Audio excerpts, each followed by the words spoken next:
Hello and welcome to the Screen Chronicles. I'm Colby. With me, as always, is Steve. Sieges are for turds, Kuzich. Sieges are for turds. That's right. And today we are coming at you with our recap and discussion of the final episode of The Last Kingdom here in season 5. Final Steve, episode, final season. I don't know if I'm okay, man. This one brought the tears. What we're going to do here is we're going to break this episode down. We're going to give a real brief spoiler-free review, tell you our scores. I mean, how brief is it going to be, Steve? It's going to be so brief, you'll break all your toes. It's going to be so quick. It's going to be that quick. And then we're going to get into our spoiler discussion where we break down the moments, the character motivations, and everything about this episode here. We're going to give you our favorite moments, our favorite bro moments. Favorite bro moments, and give you our thoughts about these scenes and the moments from the last episode here. But briefly, before we get to that, let's give you our score and our thoughts here. And it's like we were just saying before we realized we weren't recording. I loved this episode, man. I loved it. You know, we talk about a lot in our podcast. If you're someone who's a fan and follows us through like all of our talks or most of our big talks, things we're passionate about, you know that we really were not satisfied. In fact, we hated the final season of Game of Thrones, the way they ended it. And same with The Last Jedi. And as we go on, the more I think about just the sequel trilogy in general, Star Wars, and just how it's just a big old turd on Star Wars. And so those are all things we had really high expectations and for. Those were our, like, if Game of Thrones would have delivered on what it had set up and promised, and that could have been my favorite show. Right. That could have potentially. It was on its way to be for me. Yeah, I would say up until like the last few seasons of Game of Thrones, Last Kingdom was always definitely, when I started watching Last Kingdom, that was my favorite show. So that made me nervous about The Last Kingdom here. Is like going in with, you guys know we had high expectations because of how good this show has been.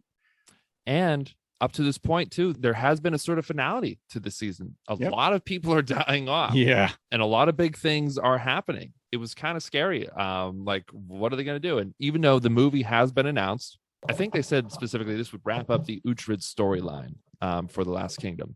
Something along those lines. So I was a little worried. I was excited about what the season could be.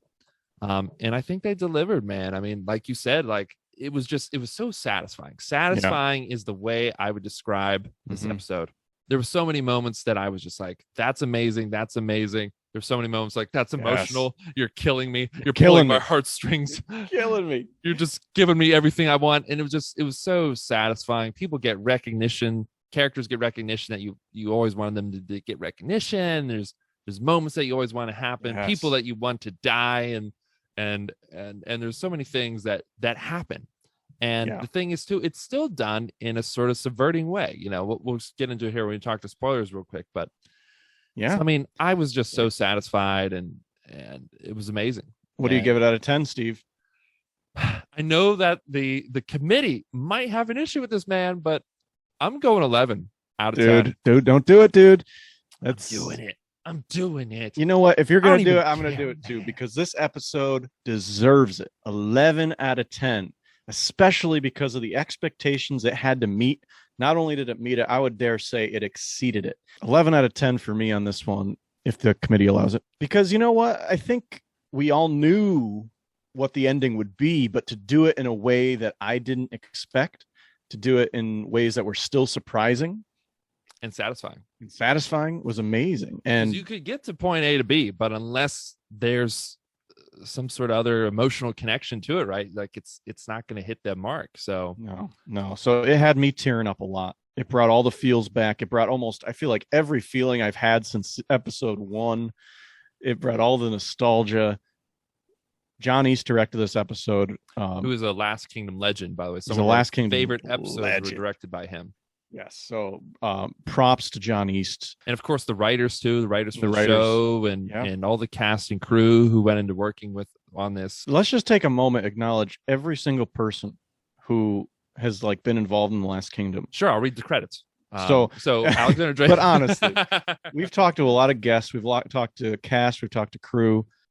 Everybody, it seems, that's involved in The Last Kingdom whether you're the main actor or you're the one going to get coffee, whatever. It just seems like they all are top notch, and they've given everything they got to produce just an almost perfect product. I have to say it's not perfect. Nothing's perfect, but it is darn close. And thank you to all of you who work so hard on this. I hope we speak for so many of you fans too when we say thank you.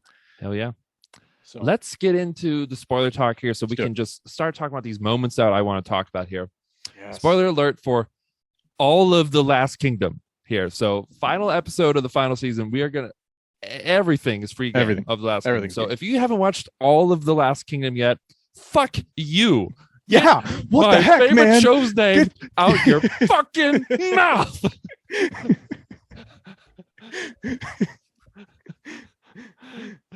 So, spoiler alert. Spoiler alert. We're sorry. We started this recording once and we got to this point and then we realized we weren't recording. So we're a little wound up here. So and that's okay because it's the last episode. It's the last episode. So this is the last time you'll ever see us. Just kidding. No. Just kidding. Let's just get into the ending, man. Oh man, we have to talk about the ending first.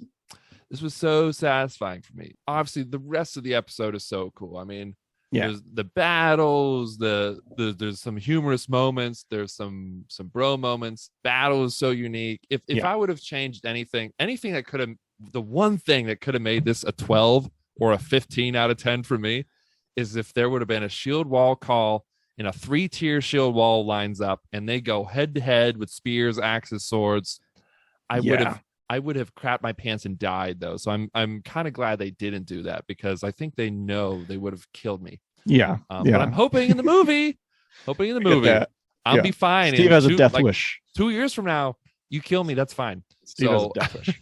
So it was amazing, right? I mean, amazing. Oh and so let's to the ending. Uhtred gets Bember, man. He gets Bember, baby. He gets Bember, baby. Bember, you know? Baby. And like we said, like it could have been just like, well, he's gonna get Bember. And at one point I was like, well, he just killed Whitgar, the army's routed, he's got Bember, but there's a fire going and just like, oh my god. And the fact that they've been killing off so many main people this season 2, I was just like, and people who are still alive in the books too are dead in the show. So even though Uhtred has Bember in the books and I read the books and I know he does, I'm still just like what the like, are they gonna say like he doesn't need the fortress? Like that Bember was always like, in him or something. Bember's in your heart. Bember's in your heart kind of thing. I was wondering that too when he comes out and Bember's burning and it seems like, oh, he's got it now, but now it's going to burn to the ground. I was like, they're going to like the do journey was what was important. Journey. I thought that for sure what was going to happen. And I was going to be so mad if they did that. I would have been writing letters. I would have been one of those people. And I would have got my quill and parchment out. Hear thee, writers of the Last Kingdom, you twats. But they are not twats because what they did, and I have to say, I'm going to say it already. This was my moment of the episode. It was my favorite moment. Yeah. Maybe of the season. And I love this moment because it kind of is in line with the Last Kingdom, how so many things could be interpreted as happening because of the gods, even though it was just rain. Uhtred comes out to see this Bember's burning, and Aethelstan's there, and he's like, "Come on with me. We got to get out of here. Like, let's go." And Uhtred's like, "My destiny is to die in Bember. I'm gonna stay. And right after that, the clouds just start pouring. They douse out the rain. And it was so incredibly beautiful. That's all Thor was waiting for. It was so beautiful. Thor was just waiting for Uhtred to be like, nope, I'm staying. And then he was like, all right, now let the rain go. Yeah. Yep. It was a beautiful freaking scene. There's the scene with Uhtred, when he's crying in the rain and he's like taking a kneel down. Man. You see it in the trailer, and I thought like something bad was happening at that moment, but this was like tears of joy. Yes. Like he's finally met his goals, man. Like the music, everything, man. And then like he gets recognition from Edward. Yeah. There's this amazing shot of everyone you love in the show, and then there's just him standing out on the ramparts, and they just start giving back flashbacks to all these great moments for Uhtred and from the show. Starting from his baptism in Bebbanburg. And it's Episode as 1. soon as the first flashback hit, as soon as I see Uhtred's head get dunked underwater by Bianca, I start getting teary-eyed, man. Me too. I was crying a bit when Uhtred in the ASAP. rain. I was crying when Uhtred like went to his knees and started sobbing in the rain. I didn't then. I was like, on my second watch through, I kind of did, but on my first watch through, I was just so relieved because I was worried. I was so worried because I was like, I thought they were gonna do the Bebbanburg was always in your heart, Uhtred. I thought was gonna be the last. I thought that's what was coming. So I'm so glad. So I was just so relieved when that happened. He just starts acting as the Lord of Bebbanburg. Then he's like, he just starts walking around. And when Uhtred dies, it's like, oh well, obviously Odin and Thor just chose me for Bebbanburg right there. It's so cool. And then just the flashbacks go, and we get to see a lot of great moments. Him and Brida. Him and Finn and Halleck. We see all of his past lovers, including my girl Isolde, my girl Gisela Bay. You see Ragnar the Fearless and Aethelflaed, Bianca. Just everyone is important. We get to see the moment with Alfred when Alfred finally recognizes Uhtred for what he's done before he dies, which was one of my favorite, probably top 5 in my top 5 favorite moments of the entire show. So satisfying, that moment. So satisfying. So speaking of satisfying moments, so it was just so great with that ending, and it just pans out, and the last shot after Alfred and him are talking, that scene is what you said before, is when he gets lifted out of the water then. So symbolic, right? Here's all these trials and tribulations that he's had. He's had all these lovers die. He's had friends die. He's had these emotional connections, and bam, he gets lifted out of the water. Here he is at Bebbanburg. All of his hard work paid off. He did it the right way. And if you remember, and one thing too that I love too, they bring about his conflict of Saxon and Dane too, and he has this awesome battle speech and how he uses that. One of the reasons he always stayed with the Saxons, even though they weren't appreciating him and they were being mean to him, they would misuse him, even though he would do all this stuff for him, is because he knew if he was with the Danes that he would never be the rightful heir of Bebbanburg. It would always be, if someone else killed him, they would be the ruler. If he was on the Saxon side of things through Bebbanburg, he would just be a Dane puppet. He wouldn't be the true lord. So he always wanted it rightfully by law, to be recognized as the rightful lord, which he is. Along the way, he's had all this shit happen, but here he is, and he's got it, and he did all the right stuff to do it. He just had to wait a little bit, and now he has it the right way. And I think now it's more meaningful to him, and he appreciates it more, right? Because he's gone through all this shit. Yeah, it's really incredible just to see him achieve it. I think we all knew it was going to come, but the writer still found a way to do it in a way that wasn't super boring or predictable. It still was such an exciting episode to watch him do it, and it just felt so well deserved for Uhtred. It felt so well deserved for every reason you just said. There's a sense of pride I feel like we get as the viewers when he achieves it. It's weird. When he's standing up there looking and remembering all that stuff. Yeah. We're all living that too, because we watch the show and he's watching the reruns on a giant screen out in the ocean, and we're watching the rerun. No, but we can feel, we can never feel what Uhtred's feeling because he lives in, but we were living it with him, and they're so well done how they filmed it with the flashbacks. I love it. I freaking love it, and I can't say it enough. The ending was great. Yeah, let's back it up here now. Let's start going through the episode. It starts off like we said. Aethelstan just went out and said, "We're gonna mess you guys up unless you surrender." And Whitgar's guy there, I think his name's Yaya or something, and he takes the crossbow and shoots at his feet, and Aethelstan's like, "I'll take that as a warning." Rides back, and he's basically like, "Yeah, they're not going to listen to us, so we're going to have to act here." And Whitgar at that point is like, "Oh, well, let's go get Aelfwin and show them." Aelfwin. At the time, they are trying to set up, Aethelhelm is trying to set up the marriage to happen between Aelfwin and Constantine, because he's like, let's get this done so my plan start getting in motion that Elfweird will be king and all this stuff. Right. And so he wants that to happen real quick. So he's got her down there. When Whitgard comes in, he's like, well, there's an army outside. Let's get her somewhere safe. I'll take her somewhere safe. And he's like, yeah, sure. Go take her somewhere safe. Marriage can wait. Let's do the fighting. But then he takes her out to the ramparts then to show her off and basically like use her as a threat. And he even like says like, put a knife to her throat. And his guy is kind of like, okay. I think his guy gives me some vibes. Like he's kind of cool. Yeah, I think he's a good dude. I think he is a good dude, but he's just on the wrong side of it. Yeah. But he puts the knife to her throat.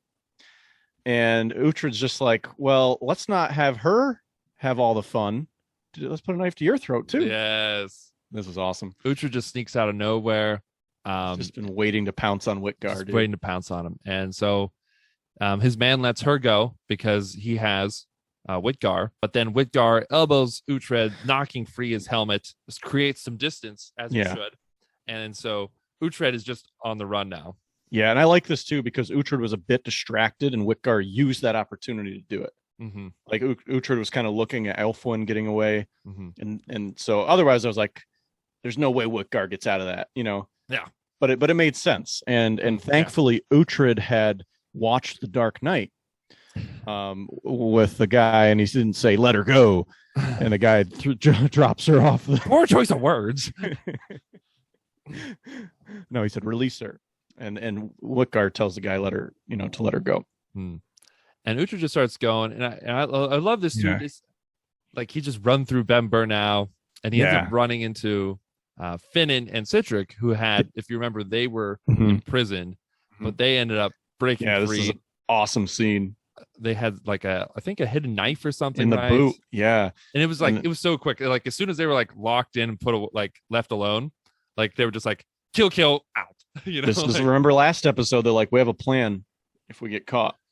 We'll just kill them and leave. We're just gonna take the knife boot. The knife in the boot. The old boot knife. There's a couple cool like throat stabs from Citric. Like this is a sweet scene. So yeah, they pull Uhtred aside. Hild is also has come in. And it's funny too, because they're like, all right, well, the good thing is, Lord, they don't know you're here. And like immediately Whitgar's like, Uhtred! And Hild's like, is there someone else named Uhtred? Yeah, I love that. Is that a different Uhtred? Is that a different Uhtred? That was hilarious. Ava Berthastel coming in with the humor. I love it. Hild is bae. Hild is bae. Hild is bae. They also mention Heston and they say how he died. And Uhtred's like, well, that's going to be worthy of Valhalla. Now he's gone to Valhalla. He's going to go to Valhalla now for doing that. That's awesome. And while this is, going down, they then cut and Edward has started storming the castle or the fortress. It's not a castle. And John East directed this episode. He did one of our favorite battles of all time, which is the Battle of Dunholm. Yes. In season 2, episode 4. Yeah. And we're not nerds or anything. No. And it had so many components. And what I'll say is Dunholm. Yes. This battle had a lot of the same things as Dunholm, which is super cool. Yeah. A lot of really cool stuff. But it was, shield turtle with a battering ram. Yeah. It was the archers would open the shield and shoot just like in the other battle.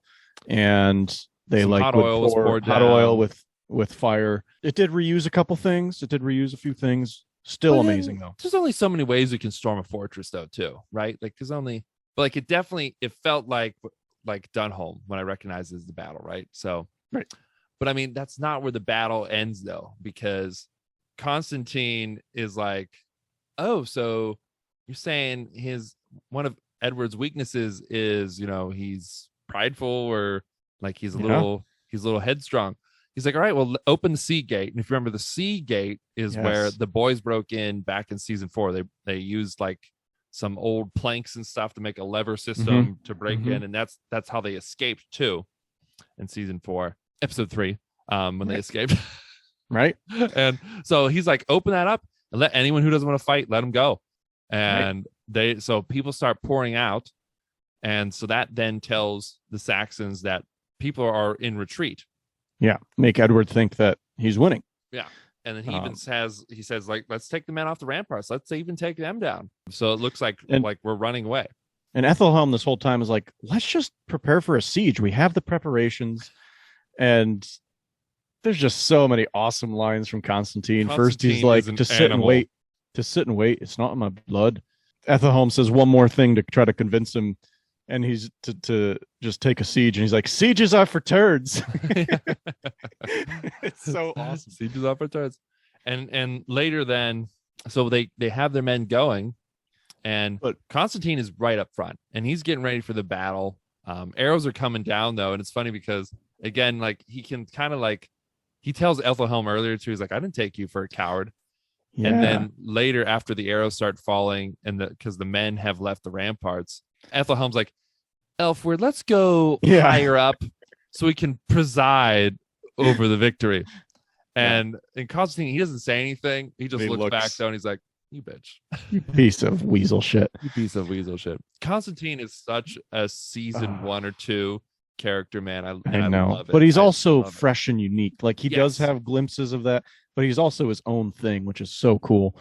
Now, when they were talking about like, sieges are for turds, and they're arguing about that, and Constantine kind of says the plan, Uhtred and the boys and Hild, they're up in the rafters listening to this. Mm-hmm. And Hild, and they see Elfwin in the rafters like across the way, and Uhtred's basically like, we'll set a distraction so you can get her to Pure Lake, because this was the plan, to come and get Elfwin and take her out by the boat. Take her out by the boat. And Pure Lake's a getaway driver, remember?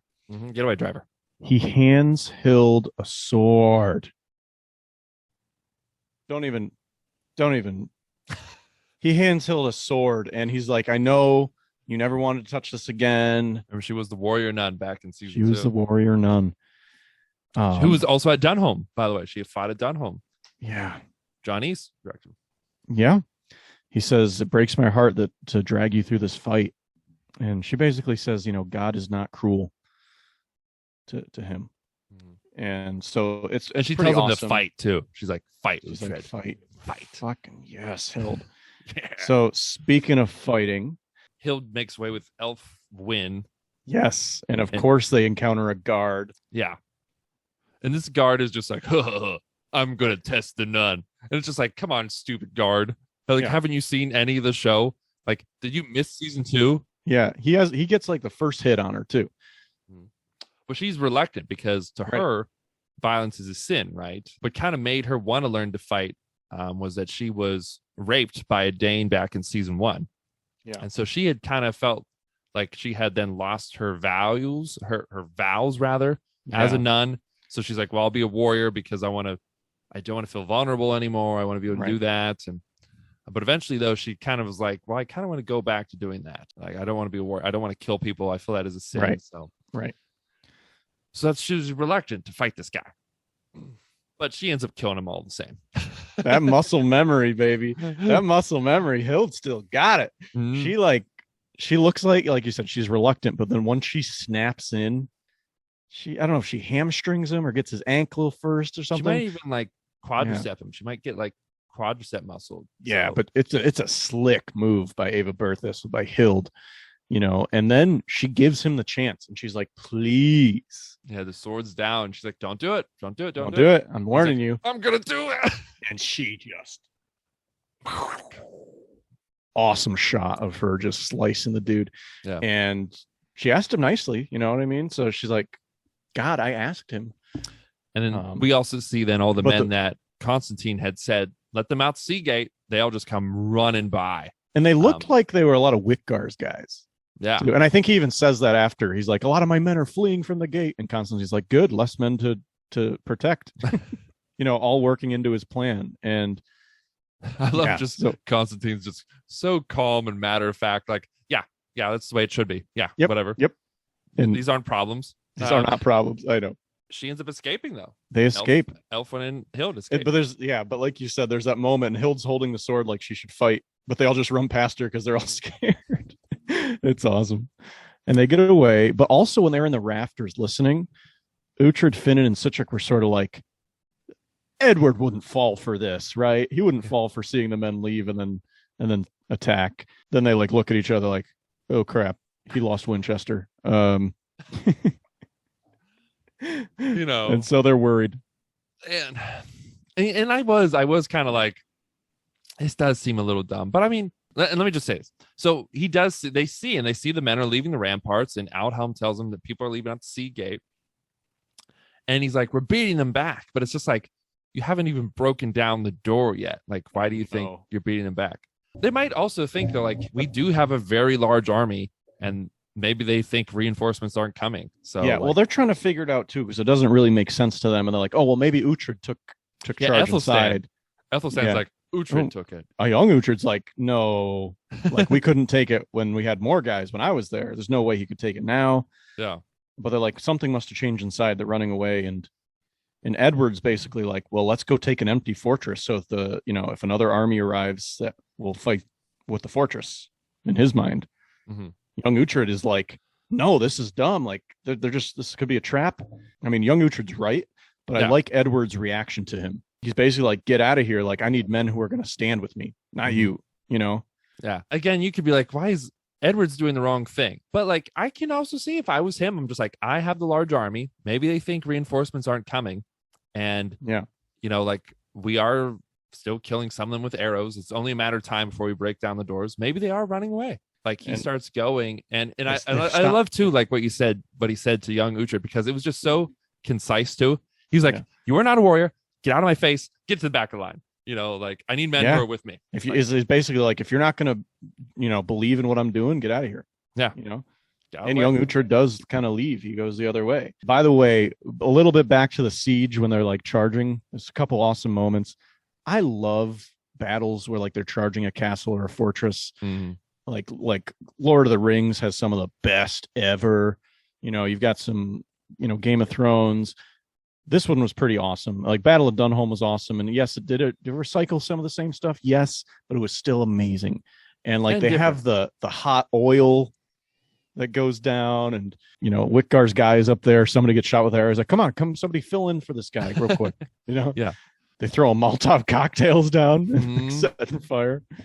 There's an awesome shot with a guy going on a spike. Yeah. Oh, that was very different for the Last Kingdom. I mean, I'd never seen that in the show before. Someone just getting spiked. I love that kind of stuff. That was awesome. Yeah, it was still sweet. Also, too, the arrows. Yeah, the arrows really real, like we're going right by the camera, and obviously it was probably added later, but like it was so like made you watching it kind of want to like. Yeah, like later on too, when Uhtred is like trying to tell them not to come in, and then when the arrows are coming over, because there's no men on the ramparts anymore, so they're just flying into the yard. Like they just felt so dangerous, and like it felt like you were there. Like it felt like you could like get hit by an arrow. You just sitting there watching it. That's just like going right by the camera lens is so cool. Yeah. Uhtred, thank God they're stormtroopers. They didn't hit anything. No, I'm just kidding. But Uhtred like dodges at Matrix style later. It was crazy. And he like got back out again, and there was some like dude who was like, he was like coming from the back and like running up to the front with a shield that they were following every now. I don't know if you picked up on it. Yeah. I was like, who is this guy? Like, who is this champion of men who was just running through the arrows? They never show him. I was like, what is? I remember that. There was that one stormtrooper ends up fighting Finn in episode 7. I was like, is this gonna be like that Wessex guy? Like he's gonna be like, yes, traitor, and I thought it was literally gonna be him. Like he gets on the end of the log and just like pushes it once and breaks it down, and like then he's the one who takes Bember. Like I was like, is this guy gonna do it? That would have been a twist. That would have been a twist. As Edward has decided to get off the horses and start charging in, they're walking up, and I love this charge by the Scots coming out of the trees and just running like madmen.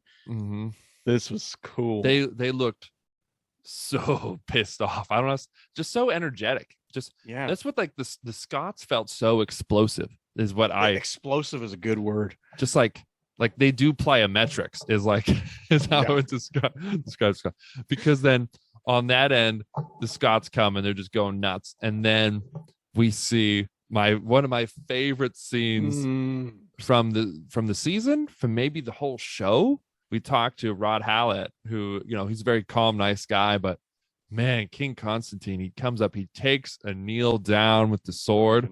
Don't even give me that's just like he's getting hyped up for like a game or something, like the big game, man, is what it feels like. Yes. Like he's just like a caged animal about to be released on them. Yeah. And that's what it feels like when he comes out. I know. He says that when we talk to him too. He's like sort of that mental visualization that an athlete might do before the game, takes the breath, and then the doors open and he just, and here's what I love about him. He's the king and he's the first one out the door. He's the first one charging. His men are behind him, and other kings are going to sit on the horse and let the other men go. Not him. He's not going to let them have all the fun. He goes, dude.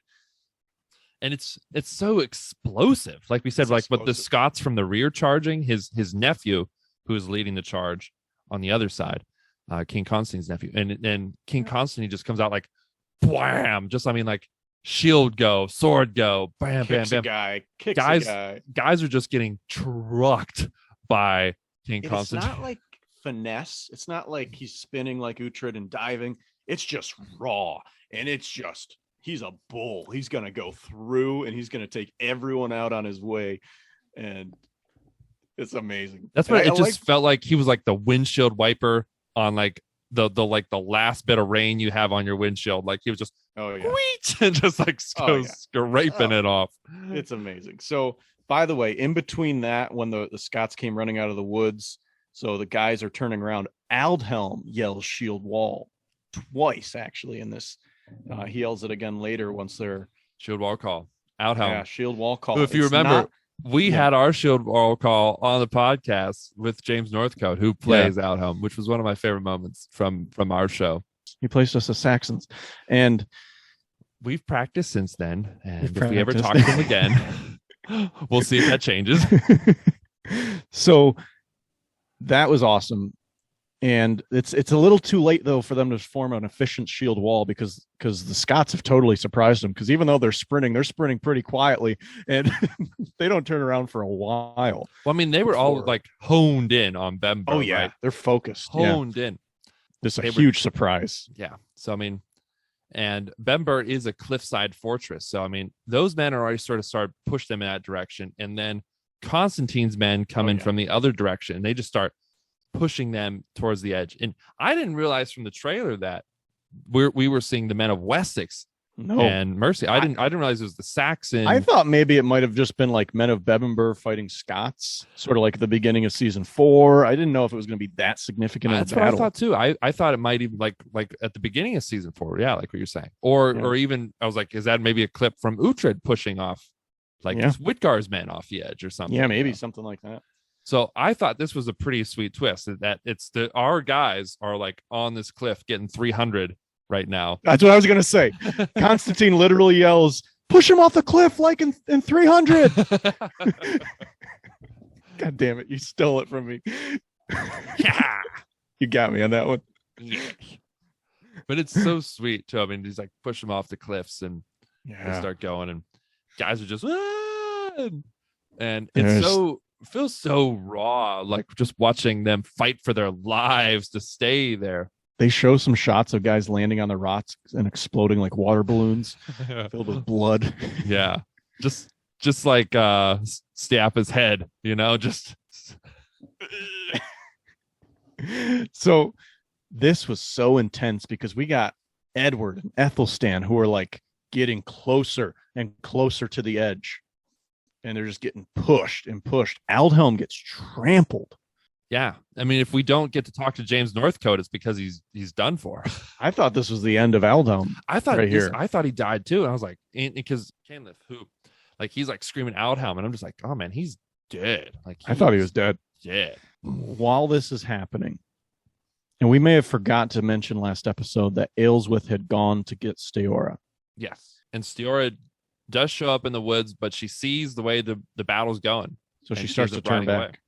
And Uhtred saw her, and he just rides to her immediately. Now I have to admit, when I was first watching this, I was kind of like, Uhtred goes and he tries to convince them to join the fight, and Steora's like, no, like it's just a lost battle, like it's doesn't make sense. And Uhtred has an amazing speech. When I was first watching, I felt the timing of this was like they're already going to be pushed off a cliff by the time you guys make a decision. Yeah. That's why I was like, this is so like they were already off the cliffs. Like there was already, guys going over the edge, and it's like they ride out. They have a long conversation. Yeah, they have a motivational speech, and then they have to ride back. Yeah. But I've come to terms with it because I think that's not. I don't think it's all happening at the same times. I think Uhtred would have left a little earlier than we thought he did. And I think it was more just edited that way for urgency in the show. Yes. And I think like by the time Edward and Aethelstan are seemingly getting close, even though like Uhtred might still be having the conversation at that point, in reality, he's probably already on his way running. Yeah. You know what I mean? So I can buy into it. I had that little bit of gripe at the beginning. After rewatching it again, I no longer have that gripe. But while I was watching it, I was like, stop talking and go get them. Like, yeah, the battle, I love it. And then this speech is just so perfect because it just makes everything that was set up early in the show with all this Saxon and Dane, what was the point of him doing this? And it all comes into use here because now he pulls out his Mjolnir necklace that Ragnar gave him. Yeah. He gives a good TLK plot summary. He's like, I was born a Saxon, but I was raised a Dane. Yeah, literally the old intros that were like back in season 1 before each episode. I am Uhtred, son of Uhtred. I was born a Saxon, but raised by Danes. Like, and that's what I think that was an homage though to that. I think his speech was definitely an homage to that. I mean, I think so, and I'm okay with that. I love it. I loved it. And he's like, if we take these lands, we'll be taking them for Saxons and Danes.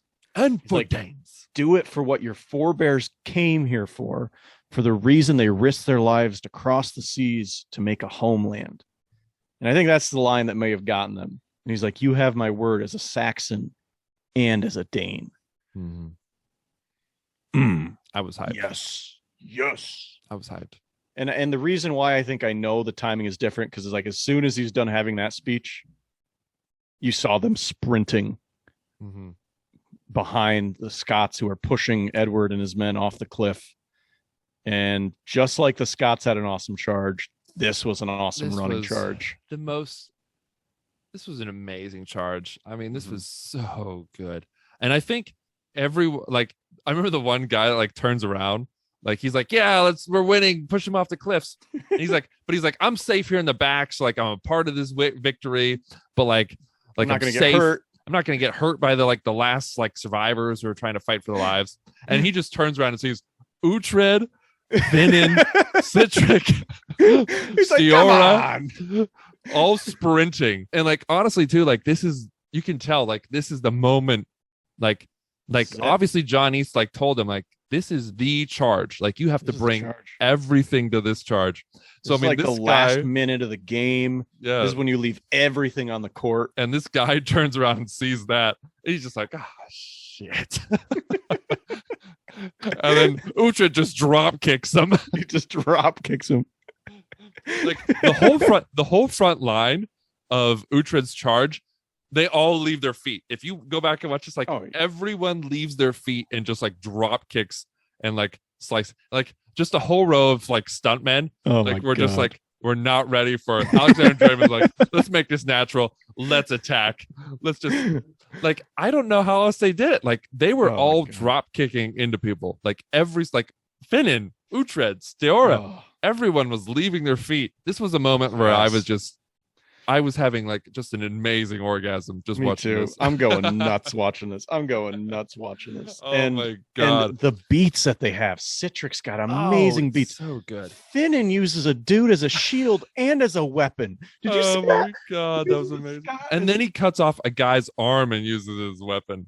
Yes. That was amazing. And Uhtred's having amazing beats. Uhtred goes, Odin favors us. Like from Assassin's Creed Valhalla. with Eivor when he's like, Odin is with us in the trailer. Yes. Uhtred does that. And which he's was leading amazing. Danes too, which is so cool. It Walland was has a amazing couple shots cool of him beats. just crouched with the sword and just this Yes. battle behind him and just like Odin favors. Oh my god, It's that too was much. You amazing. guys they just outdid themselves here. That was amazing. It's so amazing. And Walland, who we just met this season, he had a few lines, but he was very likable. He gets skewered. He gets speared right through the stomach, but he still kills a dude after he gets skewered. Yeah, which was awesome. And now Constantine, who had this thing on lock, and he was at the front pushing the guys off the cliff, has turned around. He started fighting, and he sees it's a loss now. But as a good king does, he doesn't like pout. He doesn't get up all upset. He's like, okay, what do I do now? He's like, burn Bebbanburg, because we don't want this fortress on our thing. And he's like, take prisoners. And I'm like, he's losing, but he's still making smart moves. And so that's when the guy goes with a torch and starts lighting Bebbanburg, which is completely made out of wood. And Uhtred also sees that like people are being taken, and he sees Cainlef being taken. He tries to save him, but he like loses him in the battle. He tells Citric, and Purelig also comes up, and he's like, how can I give you this victory? He's like, how can I give you this victory, Lord? Yeah. He's like, they're taking hostages. Take that guy right there. That's their commander. He's the commander. Take him. And that later is important, and we'll talk about that in a bit. Aethelstan's also out fighting. He's having some good beats. Oh my gosh! Once they charge to, it still takes a little bit. They're still fighting for a while. Yeah. And the guys are still like on the cliffs, but after a while, after they're like, well, we have to deal with the force in the back now. When they turn around and all the men like just, it's like a wave then of the men like who like survived off the cliffs. They just turn, and Edward and Ethelstan's charge out. Yes. Oh my God, was it amazing? Just like the scream, amazing. Just like the yes, we're not gonna die on the cliffs. No, and we're gonna just kick ass. Hooray! It was awesome. God. And there's a moment too when Edward gets knocked down, and Finan is like Lord King, a tall freaking dude too. Yeah. Yes, this is a big man, big dude. It was awesome. The battle was awesome out here in the field. Bro moment to Uhtred for like picking Finan up after Finan's drop kick takedown. He was one of the people. This is why you shouldn't leave your feet in a game.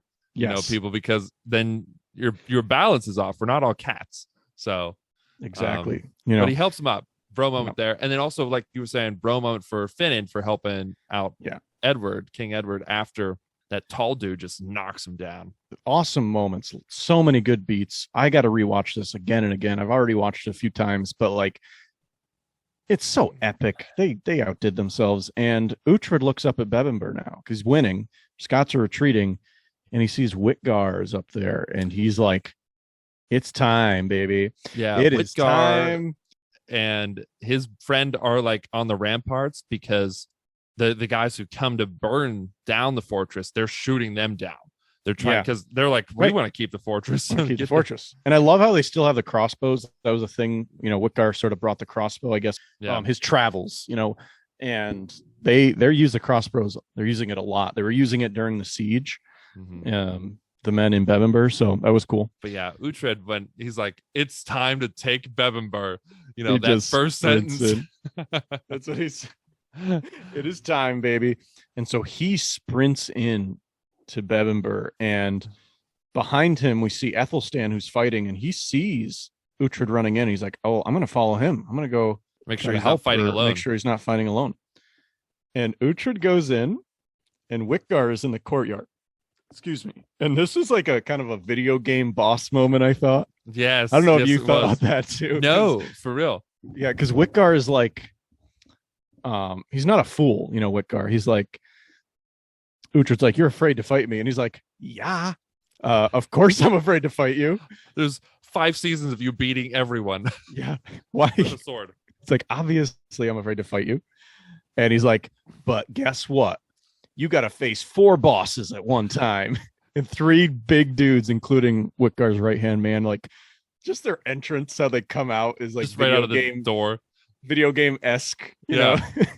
Yeah, it's like when you're fighting the boss and you're like you start to beat him, like his health is halfway down, I know. and then all of a sudden he releases all these other like other stormtroopers or other like mini characters that you have to fight. And he's still throwing stuff at you from a distance. Yeah. But you're still fighting the other guys. Like, ah!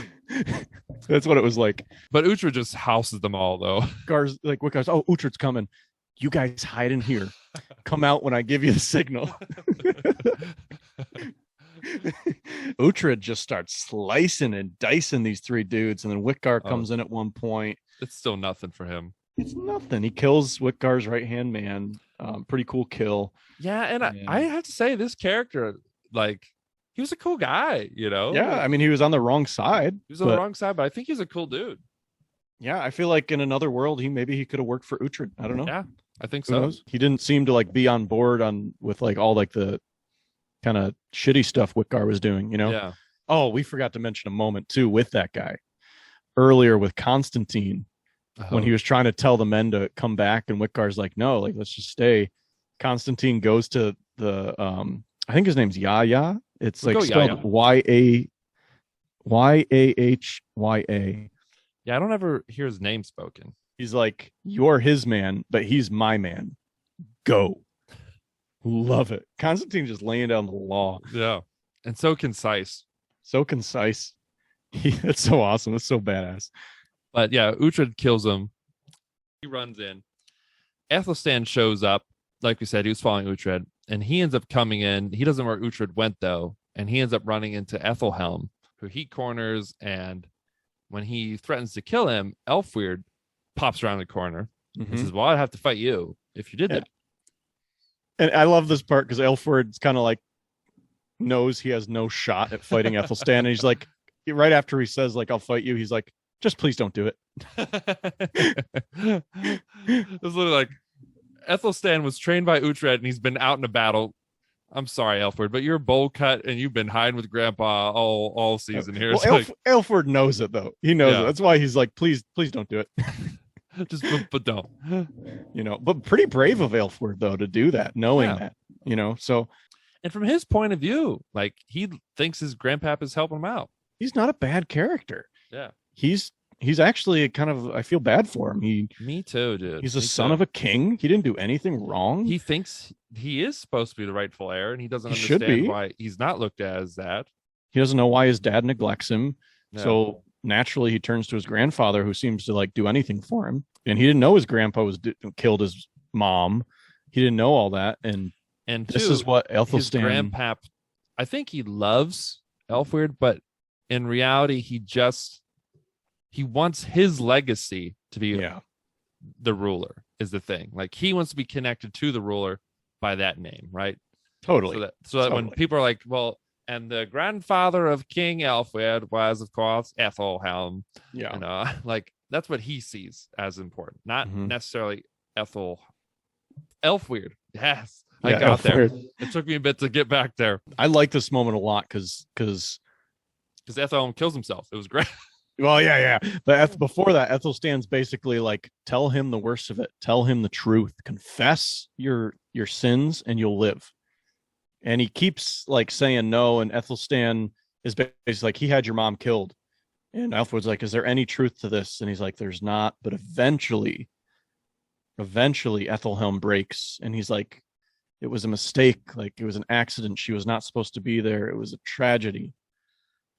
And Aelfweir's like, holy crap. Like he turns his back. He drops the sword and he's like, do what you will with him. This was a little heartbreaking. But at the same time, like, you don't really I feel bad for Aethelhelm in that sense. Like, I don't feel bad for I guess, I really don't. But like at the same, because like he he killed his daughter. I mean, did he specifically say it? No. But then he was lying to Elfweird, like trying to make it seem like his dad did it. You know, like there was no reason to do that. Blaming, So I mean, like, and he's just been a conniving dick the whole time. So you know, he poisoned Aelswith and so many things. So I don't know. It was an emotional moment though. Yeah, it was surprising. He just like yanks on his own hair and just throws a knife up into his own neck. You know, I was so efficient that I wanted to say you've done this before, but for some reason I don't think he had done that before. And I don't think so. So, by the way, Adrian Schiller, we've said it almost every episode. Bravo. He's got to win something in this Arslings Award this year, I think. I hope the committee I hope they recognize him, because if he doesn't, it's not our fault. Our fault. It'd be the committee. So get mad at them. He's always been a really good actor. He's always been fun to watch on screen, but to step it up like he did this season, he deserves so much credit. He deserves so much credit. Yeah. That's when Aethelstan after that said, now you get to live because you told him, but now you have to face the agony you caused. So we see then Uhtred is running down Whitgar. Then he's trying to find him, and this is like a scary movie, the way Whitgar appears in the dark. But Uhtred doesn't fall for it. I mean, he's Uhtred. Yep. He just snags Whitgar like a wet paper bag, and he makes a very nice centerpiece for his new table in his hall. And this was another moment too. I was a little worried because with the Brita, obviously Brita's a different character to Uhtred than Whitgar is to Uhtred for the relationship. But I was a little worried. I was like, are they going to stick with this redemption sort of stuff that this show has been playing with? Because the guy, he pins him up and he's like, who is the true Lord of Bember? And I love that moment.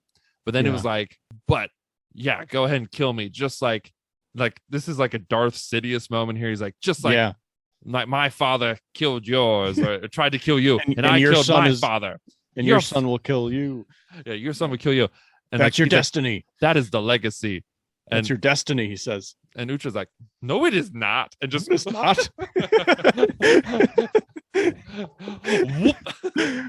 And then just right on whatever was sticking up in the table. It was like when the thing you stick a candle on. I don't know. It was a pointy, way too pointy.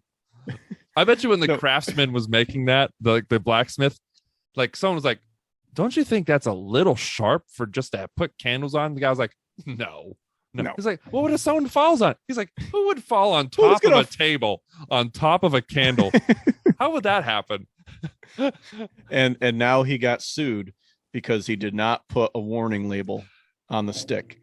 Yeah. So don't throw other potential lords over balconies onto. Warning: could get skewered if fallen on from large height. If tossed off balcony. I think all the new ones he makes though do say it on them. I think all the new ones after this, they have to, otherwise they're gonna keep getting sued, dude. Yeah. So I mean, same with those spikes that the guy fell on. Okay, we're getting stupid. We're already stupid. We've been stupid a long time. But here comes I think, did we already talk about it? Your favorite moment here. So after that is when he goes out and everything's on fire, and it's just that beautiful moment. It was amazing. He's like, I'm just gonna die at Bebbanburg. Ethelstan's like, no, like, what are you doing? Like, what? And it's like, it's my destiny, and the rain, it's beautiful. I mentioned it already, but like, so great. I love that happened like that, because it's like the gods came in and decided to Uhtred, where there's so many times in the show where it's been like that, and we're just saying, oh, it just happened to rain. We've said like it's like lucky. When Edward was he cured by Iseult and Uhtred, or was it just because, if you remember, Iseult was also making actually healthy food for everyone while they were there. Exactly. Like when Uhtred was sick, was it that Brita cured the curse from Skade, or was it because he got to a place where he was warm and he was able to eat food and rest instead of just riding around in the tundra with an open wound, So there's so many moments that they make you question, is this the gods or God, or this is natural? And I love that they leave it like that. They don't do like Vikings does, where they're like, Odin showed up this time, or Odin's here. Odin's a character now. Or then sometimes things just happen that don't make any sense. So I'm glad. I just love how smart the show is. I love the nuance in it like this. So such a perfect moment. And after this, the battle's over. They freaking won. And Constantine actually shows up. Constantine shows up with including Cainlith, the hostages he took. Aethelhelm is one of them as well. Aethelhelm, and Uhtred's got like one important prisoner, and it's his nephew. Oh, and also young Uhtred was one of the hostages taken. And I love this because Constantine still tries to like make a power move here. Yeah. He's like, I acknowledge you as the lord of this fortress. He's like, can we exchange prisoners? And he's like, is he still the man you captured, by the way, to Uhtred? And Uhtred's like, of course, we're not salvages. So I think he's asking, like, did you do anything to his genitals? Off his balls. Did you pull a burrito? He's like, 6 for 1. That doesn't seem fair. I demand you swear to Scotland, he says, which is such like a Davy Crockett at the Alamo moment. Like, like he has no right to. It's like, I want you to surrender. And Uhtred's just like, no. No. And Constantine says, look, the lands are disputed and I will always claim them. And so he's like, it would be wise of you to accept an offer and there'd be longer peace. He's like, just because we lost this battle doesn't mean we lost a war. I have plenty of men. I've got plenty of angry plyometric Scots just waiting to sprint into you and run you off a cliff. Exactly.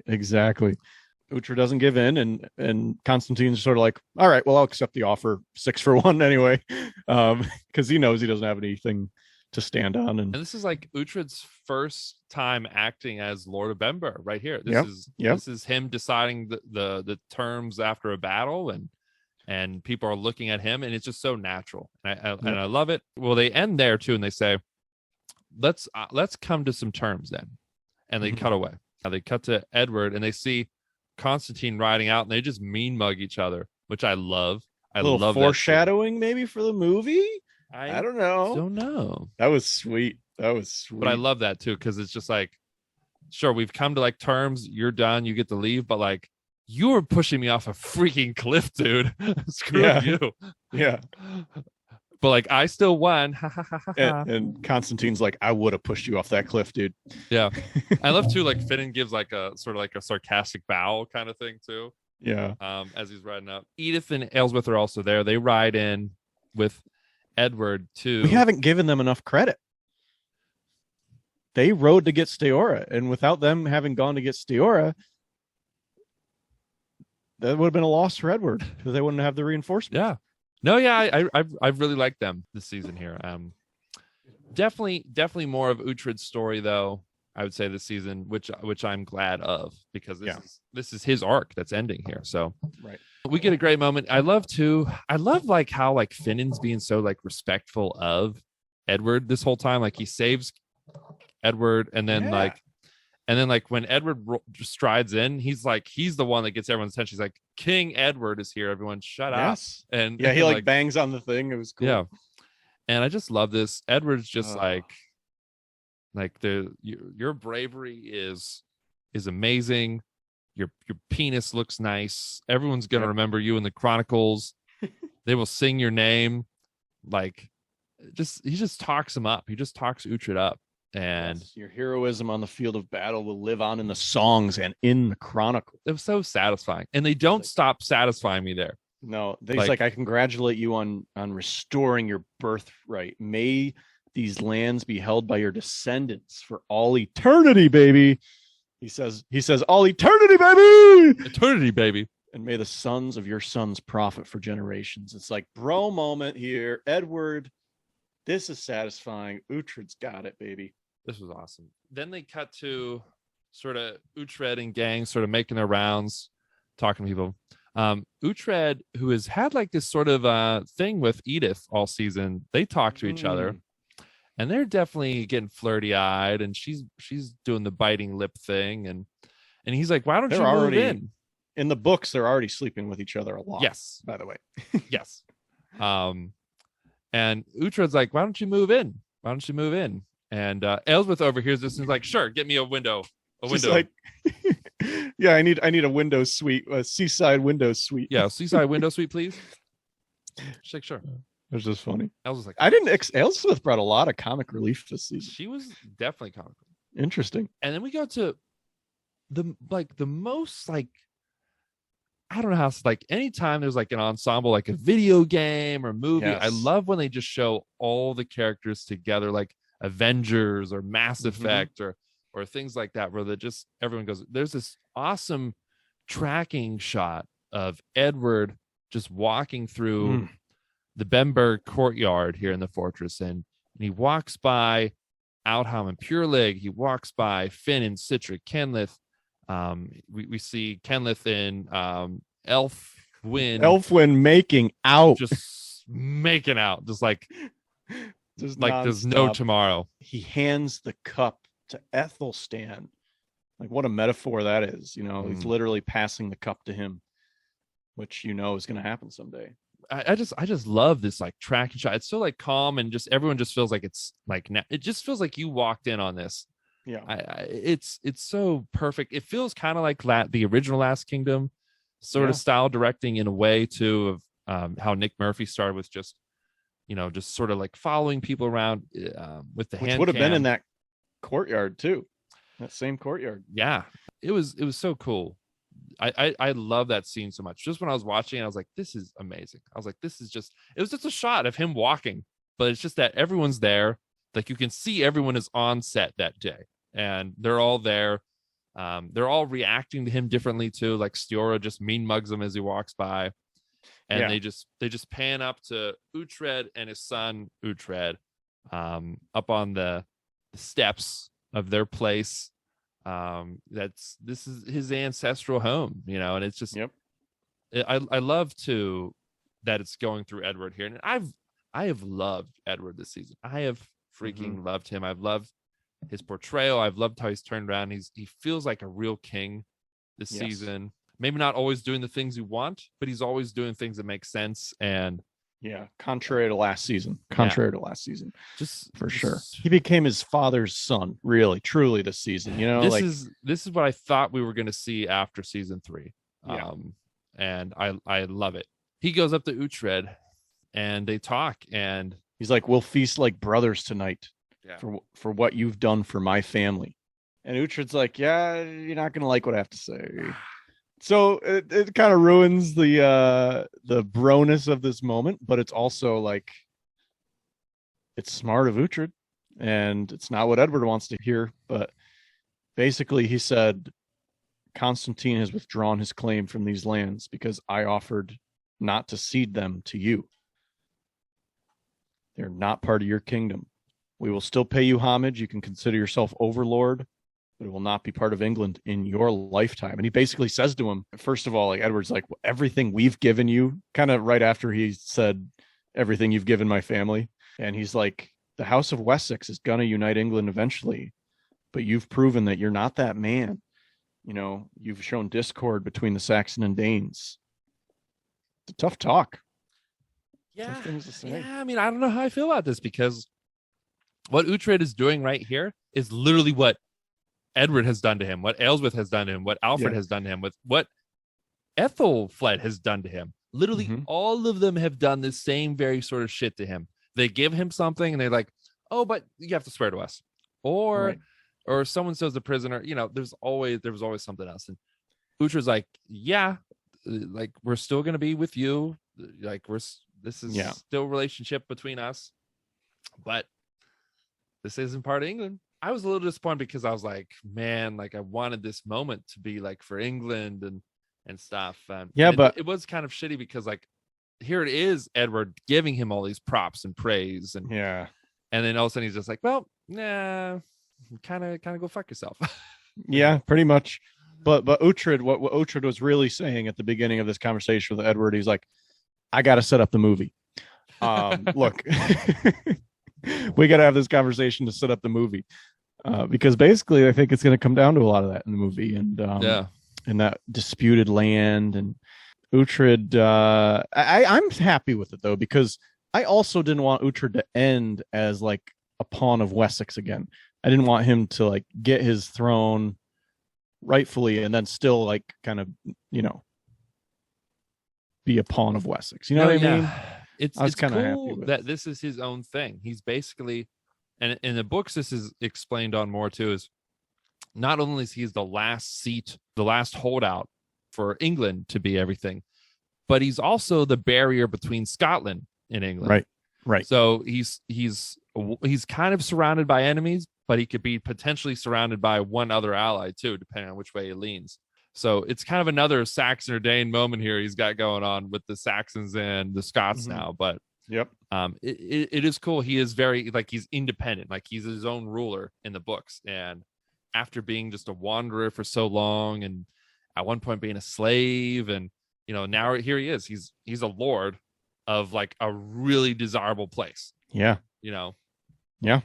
It's super desirable, and it's just so satisfying. And he goes and leaves Edward up there, who looks pretty upset. He just goes out and says Bember, and everyone just Bember. loses their freaking mind, including me. I start clapping. Yeah, me too. Me too. It was amazing. And everybody's like putting their arms around each other. They're all yelling. And it's very, I mentioned to you, it felt very Return of the Jedi, like at the end where everyone's celebrating at the end of Return of the Jedi style. Like Return of the Jedi is the perfect ending too. And it's a perfect ending. And it's like, that's how this kind of felt to me. Everybody, all the characters who we've been rooting for these 5 seasons are now all in the courtyard of Bebember celebrating together. Beautiful. I loved it. There we go. And then, like we said, we go to the end with the flashbacks, and we also do see him in Aethelstan training some more. Yeah, it was cool. Aethelstan ends up beating him, and it was actually like a really like quick fight scene too. Like it was like really fast paced, is what I mean. Like they're moving in this fight. And we learned from Harry Gilby that Alexander Draymond had a broken hand during this too. I noticed when I was watching this, I was like, he's only using one hand on that sword there. He's keeping the other one off. So I wondered if that was why there, And it's cool that he beats him too, because look, that's sort of like Anakin beating Obi-Wan potentially, because he taught him everything he knew. Uhtred taught Aethelstan like all the moves. Mm-hmm. Uhtred getting older, Ethelstan's coming into his prime. Like, yeah, maybe he would beat him in a one-on-one a little bit. Maybe not for real. I don't know. But Uhtred is supposed to be getting older. That might have been like cool. The one fight he won out of like the 9 that Uhtred won. You know what I mean? It could be. We also see Edward and Eadgifu, and they've had a baby, and we know it's got to be a boy, right? From that, it's got that strong seed. Strong seed. We're getting this, by the way, the whole time this is happening, we're getting this one final dialogue from Uhtred. We also see Constantine plotting, moving soldiers, I think, closer to Bebember. Mm-hmm. So it's awesome. Setting up the movie here. Yeah. And I wonder if was all of this shot and planned when the show I wondered this too. Was originally coming out, or was it after when they announced this is the last season? And they had thoughts like, maybe we'll get to do another movie, maybe we'll get to do another season. And then the fan reaction made them get something. And maybe the studio or Netflix or whoever, they were like, we can't do another season, but we'll give you a movie. You know what I mean? Because of this. I don't know. I have no idea. I don't know either. But I wonder that too. I wonder if like anything had to be reshot, if anything was added on. Yeah, added on. So it's a great point, and maybe we'll find that out eventually. We also see in that montage Aelfward's in a very nice prison cell. Yes. Again, I feel bad for him, and he also just kind of looks like he accepts it. He's like, "Well, I've been a victim of circumstance. It sucks, but I got screwed over by my grandpa." But a big important thing that we have got to talk about is Hild is bringing somebody to Bebember. Oh yes, I'm so glad I completely forgot to talk about this. We meet Osbert. We meet Uhtred's 3rd child, who we've been wondering about for so long. Obviously, it's got to have a bigger part in the movie, right? Like, it's funny too, because in the books, and we've explained this in other episodes too, Uhtred has 3 children in the books. Uhtred was his firstborn. When Uhtred actually became a priest in the books, Uhtred, his father, disowned him and he renamed himself. Eventually, in the books, they do reconcile. I won't give you the fate of their relationship, but they reconcile. But he's still not Uhtred, and he's not a warrior in any way or anything like he is in the show at times. Stiora, the daughter that is in the show, and was married to Sigurd. And then Osbert, who was the youngest son, actually gets renamed to Uhtred after Uhtred, his firstborn, becomes the priest. He names his youngest son Osbert Uhtred. And he's awesome. And he's the one who becomes... He's like a mini Uhtred. Yeah, mini Uhtred. And he's like friends with Aethelstan too. Yeah, And he is Christian too in the books. So that is one, like, Uhtred's just like I'm the only pagan left around here. Yeah. So it'll be interesting to see what happens with this character. Hild is bringing him in, and it's just like, so is he going to be the heir to this? That's what's going to keep the Uhtred line going. You know. I love what he says too, by the way. He's like, Hild says something about like, he knows something about your ancestry or something. And Osbert's like, did he meet my father? And she just like, you know. Well. It's funny. She's like, we're taking to meet the Lord of Bember, you know. Yeah. And so it's like, it seems as though he has no idea that Uhtred is his father and who that means. So there was a lot of secrecy to why the son was hidden away. And also I don't know what Uhtred's feelings toward him really are, because I'm sure he placed some of the blame on this kid for killing Gisela. And even though it wasn't the kid's fault, you know, obviously, but I think that was his initial reaction. Remember, like they were holding the baby. He just walked past the baby after he found out she died. So he did place some blame on the child. But we'll see what happens now. It's going to be cool to see how this character develops. I'm excited. I wanted to mention one other thing about the books that I think is kind of funny. Is that in the books, Uhtred criticizes people who have long hair under their helmets because he saw somebody get yanked off the horse with their long hair and get killed. When Uhtred's walking around with the helmet in this episode and the last episode, I was just thinking that the whole time. I was like, book Uhtred would not like this right now with your hair just dangling down as long as it is. Yeah, but that's where the show wraps. I mean, it wraps with that. And like we said, it ends with the flashbacks, just a pan out with him on the ramparts of Bember. Just so satisfying. And that's why it's going to be really tough for both of us to answer this next question here, Colby. What was your favorite moment? Oh, my favorite moment, hands down, is the rain coming. To me, that's an easy one. I mean, there were a lot of amazing moments. And if I didn't pick this one, I might have picked the charge, but the kneel. But this one, I got to pick the rain coming down just for everything it's meant. And then also the moment where he's standing off at the end, remembering everything. It was all amazing. That's what I have no idea what I should pick, because there were so many things that were amazing. That's why this is an 11 out of 10 for me. I mean, we have Constantine running out of the gates of Bember. We have the fight at the cliffs. We have Uhtred's speech. We have Uhtred leading the charge. And in the battle itself, there were so many amazing beats. There's Uhtred saying Odin is with us. There's Uhtred killing Whitgar. There's so, like, the ending, like we said, your moment. I'd have to say the thing besides the battle. The battle was amazing. And I feel like I always pick battles when they're good as my favorite moment. But I'm going to have to say just that I love that panning shot, the long tracking shot of Edward just walking through crowd. And then seeing Uhtred up on the steps above Edward now, with his son Uhtred, sort of like showing like, here we go. These are the important people in this spot. But I just love seeing everyone together. I just love that it was a tracking shot. There wasn't any crazy action or anything, but we get so much. If that was the only thing you saw this show, you could pick up on how characters feel. You could pick up on what was going on. Like, it was just, to me, that was just an amazing scene. I love that. Absolutely. And then what would your bro moment be? I mean, really anything where Edward is acknowledging Uhtred. Yeah. I mean, that's what I was going to pick. I mean, that's, or just when Uhtred steps out and he's like Bevember and everyone just loses their shit for him. I mean, like, it's like a community bro moment. It's a community bro moment. That's a good one. I like that. And that's so I mean, like, there's a lot of little bro moments. I love Pure Leg when he's like, how can I win you this day, Lord?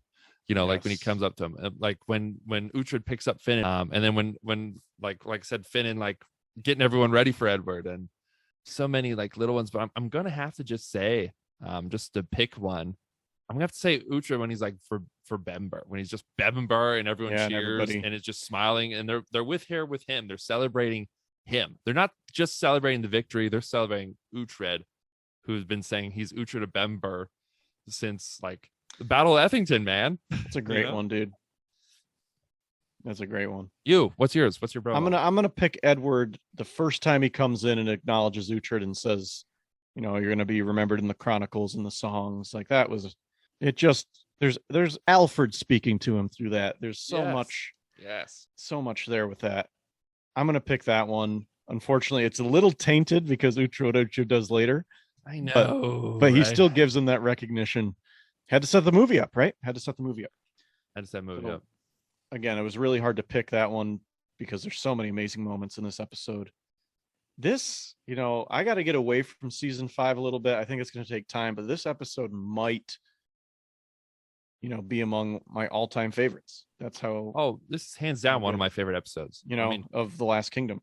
And that's what an ending can do, right? It can make or break a show. And for me, I was a little concerned here and there throughout the season. I was nervous. But I think, especially after getting the final product I did, now going back through it, like I like more things more now than I even did the first. Even the things I liked the first time around, I like them even more now. Because I know that I have that perfect like Star Wars episode 6 ending. I have that perfect Lord of the Rings, Return of the King ending. Like, it's just, to me, it was perfect. It wrapped up our favorite show.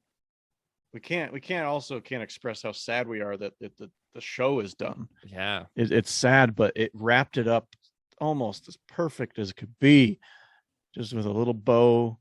And it's just, the show will always be that, you know what I mean? And that's something amazing about that. Like, all good things need to come to an end, I think. Like Breaking Bad, I'm glad it only stayed 5 seasons because it could have kept going and going, but it was amazing. 5 seasons. The Last Kingdom, obviously I'd love more Last Kingdom, but sometimes cutting it off and keeping something so right, you know? Yeah. This is going to be our last Kingdom episode talk. It's so sad. Our last recap. Obviously, we're going to talk about the movie when it comes out. Of course. We've got Arsling Awards. We've got interviews with the cast, but this is our last episode review, recap, spoiler discussion. Damn, like this is hitting me right now. I didn't even think about it till right now, dude. Oh, I really man. didn't. So, I mean, this is why we started the podcast. Is to talk Star Wars and Last Kingdom, to stay in touch and talk about Star Wars and the Last Kingdom. And we've been so lucky to get to talk with many of you and continue to along the way. So thank you all who have reached out to us. And we hope to continue this Last Kingdom conversation, let this show live on for a long time. But I mean, I'm a little emotional right now just thinking about it. But I mean, thank you fans and everyone for engaging with us. And this is what we wanted to accomplish with what we want to do with the show. We wanted to be part of the community. We wanted to build more of the community around the show. That we wanted the stories behind the story that we love too.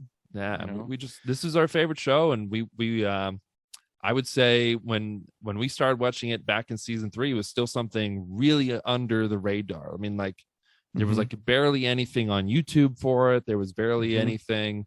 If you talk to someone else and like, oh, I like The Last Kingdom, like, what's that? And everyone like, so, I mean, I really feel like I love what we've done, and I love being a part of that. And I'm excited to continue because guess what? Even though the episodes are done, we're not going to be done. We've got a lot more things to do for The Last Kingdom. We just talked to Aethelstan, and he's just like he said, this is going to keep growing. The Last Kingdom fan base and the love for the show is going to continue to grow for years to come. So we want to be there for all that. Well, thanks for everyone for listening, supporting us, and leave your comments down below. What was your favorite bro moment? What was your favorite moment? Are you happy with how the season ended? What do you think about the ending? Yeah, let us know what you think. Make sure you like, subscribe, follow, and thank you so much, everyone, for the support. Thank you so much. And like we always say, goodbye. And one last, Destiny is all.